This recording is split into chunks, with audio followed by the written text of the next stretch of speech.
κορυφή του Όλυμπου, όπου οι θεοί μιλάνε, καθόταν μόνος ο Διάς με κεραυνούς που σπάνε.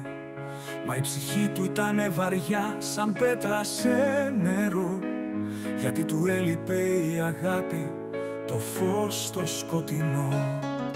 Όλυμπε, Όλυμπε, τι ζητάει η καρδιά σου? Μέσα σε σύννεφα και φως γυρεύει στη μορφή της. Ήταν θεά, ήταν φωτιά, ήταν φλόγα και βροχή, η γυναίκα σου η αιώνια που χάνεται στη σιγή. Όλυμπε, Όλυμπε, τι ζητάει η καρδιά σου? Μέσα σε σύννεφα και φως γυρεύει στη μορφή της.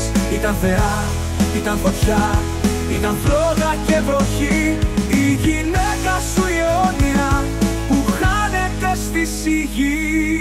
Ήρθε σαν άνεμος βραδινός, η ήρα μες στην πόρα, με βλέμμα σαν αστραπή και δύναμη σαν χώρα. Μαζί πλέξανε το πεπρωμένο, ουρανός κι η γη.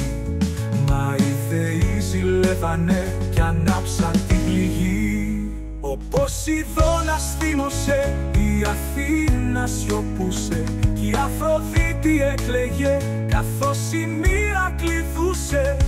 Μα ο Δίας είπε θα σταθώ, ακόμα κι αν βρεθώ μονάχος. Η γυναίκα μου είναι ο ουρανός κι εγώ είμαι το χάος. Όλυμπε, Όλυμπε, τι ζητάει η καρδιά σου? Μέσα σε σύννεφα και φως γυρεύει στη μορφή της.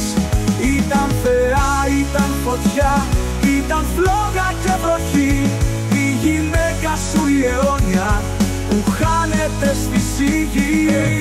Όλυμπε, τι ζητάει η καρδιά σου? Μέσα σε σύννεφα και φως γυρεύει στη μορφή της. Ήταν θεά, ήταν φωτιά, ήταν φλόγα και βροχή, η γυναίκα σου η αιώνια που χάνεται στη σιγή.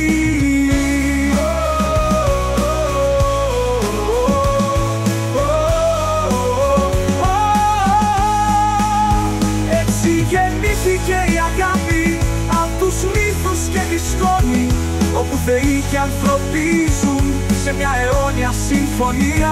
Ο Όλυμπος την αγαπά με όλη του τη δύναμη και κάθε κεραυνός φωνάζει. Ήρα, εσύ είσαι η αλήθεια μου. Κι αν ακούς τη μελωδία αυτή, θυμήσου με συγκίνηση τη Money Music Production σε μια αιώνια συμφωνία.